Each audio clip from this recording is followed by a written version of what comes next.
Hey everybody, welcome back to Random Gleanings. I'm Chris, he's Jesse. Jesse, I think we're going to do some pros and cons today. Yeah, let's do it. We've done it before. I think it's something worth looking at again. Okay, let's start with pro number one, which is seasonality, right? Like the market started off a little bit strong this year, and maybe seasonality is the reason. Definite pro.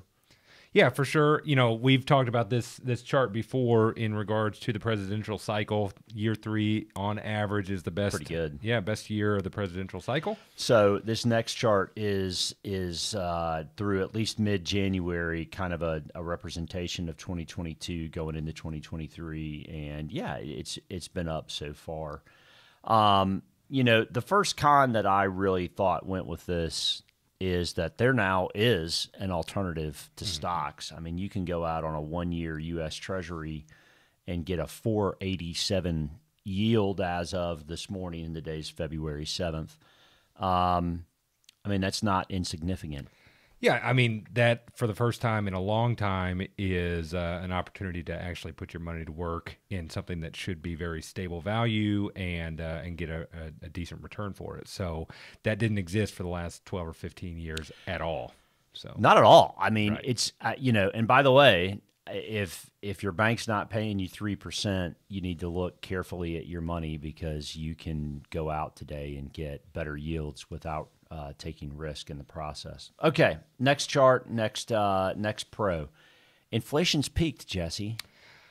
That is certainly where we're at right now. Yep, and I say that tongue in cheek. Sure, it's peaked so far. Yeah, June of 22, the high point in the consumer price index. I'll even agree that I think it may be difficult to get us all the way back up there, but I don't know what the future has in store, and well, it depends if they let it back out of the bag. That much is for sure. I think that they're pretty strong against doing that. So we'll go with that argument that it's peaked, and so that is a positive. Over summer last year, we talked about the fact that the beginning parts of inflation ought to be easier to get off than the remaining parts of inflation. I mean, this is like 35-40% of the way to their 2% target through last month. Will it be easy or, as easy or harder to get off the rest and get to their target? Well, unknown at this point. Yeah. We'll see. So going to kind of the counterbalance to that particular pro is I pulled up a chart that I remember you being pretty jacked up about when you found it for the first time back in 2018. And that is a tweet from Liz Ann Saunders back then about the relationship of the unemployment number to market returns. And so first off, let me speak to unemployment as it's something that you've been speaking to for quite a while as being the challenge of that second half of the right. inflation story. Wages and this tight labor market are, Powell said it just last week, it's what they've got to kind of figure out in regards to putting the end to inflation. Yes, and we just had on Friday the lowest U.S. unemployment print since 69. Yeah. Summer of 69 was something that came up a lot.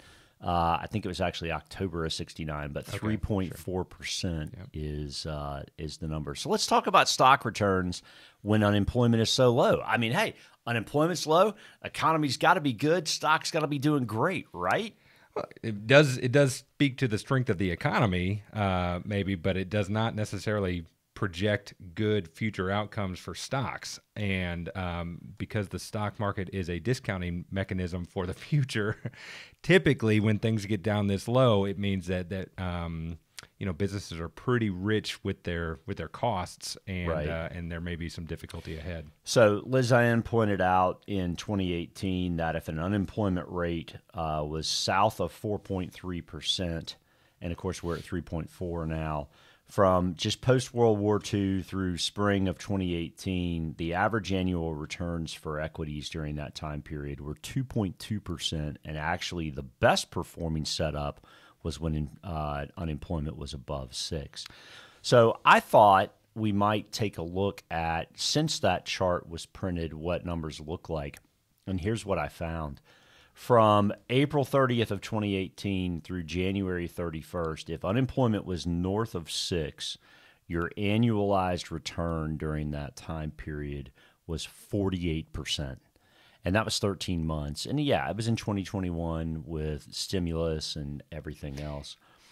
But the below 4.3%, of which I think it's 38 months that we were below a 4.3% unemployment rate, the annualized gain for the S&P during that time period was 3.1. Yeah, not anything to get all juiced up about. And let's just comment there in that in-between phase, you note that it included that March 20 month, which was so catastrophic from a stock market standpoint, and probably speaks a lot to that's when unemployment rose, and it was coming out of that COVID crash that markets really moved forward with such a vengeance, and thus the 48% return. Right. But, yeah. That's not what we would necessarily expect moving forward, but it is indicative of most recent times supporting what Liz Ann Saunders said over a length of time. It's no different. It's really no different. And you could say COVID or STEMI or whatever. No, I mean it's still the same. Ultimately, unemployment above 6 tends to give you the best returns. And one of the reasons for that is the unemployment rate hit like 14.2 in the midst of that COVID side of things. So that's why. And then that month of March of 20, the S&P was down 12.5% that month. So it's only 7 months in that calculation. So it would be positive without March of 20. But it's a concern because you've got the lowest unemployment rate in 50. I mean, I was born in 72, so 53 years. Yeah, I mean, so is it any different? No, I don't think so. I think from a forward-looking standpoint, one ought to take that as a caution for sure. Yeah, I mean, it's but one more thing to be at least aware of. Yeah. All right, so next, let's look. I mean, we've put that downtrend for the last year on paper a fair amount. Here's a chart of the S&P and then higher volatility stocks versus lower volatility stocks kind of breaking out, right? I mean, that's a pro. Yeah. We had the episode, I think maybe it was our last episode, green shoots, right? This was our indication of a green shoot is that we're up above that line. And so that is a pro. It needs to be noted. There's no question. But look on the other side, though. So this came from our friend Nick Colas at Data Trek, and this was last week. Moving on to valuations, U.S. big names, the FANG names. I mean, look at the PEs on these things. I mean, the market PE, the S&P's PE right now is right at 18. The median is 16.5 over the last, call it 20 years, which also includes, a couple recessions in there. But I mean, all these PEs are north of 18, and some of them are egregiously north of 18. Yeah, those look rich even after I think most of their share prices are still well off the 21 highs, right? So, and that's with yields north of 4% too. That's the other thing I think most people don't appreciate necessarily is that, okay, well, you said it earlier, there are alternatives now, and we spoke to that. Tina, there is no alternative. Actually, there's some mathematical judgments that would suggest that when there's no alternative, it does justify a higher PE ratio. Right. Well, now not there anymore. Are. Yeah. That's right. That's exactly right. And going back to our previous discussion of low unemployment, so here's the cyclically adjusted PE or CAPE ratio through the end of last month at 28.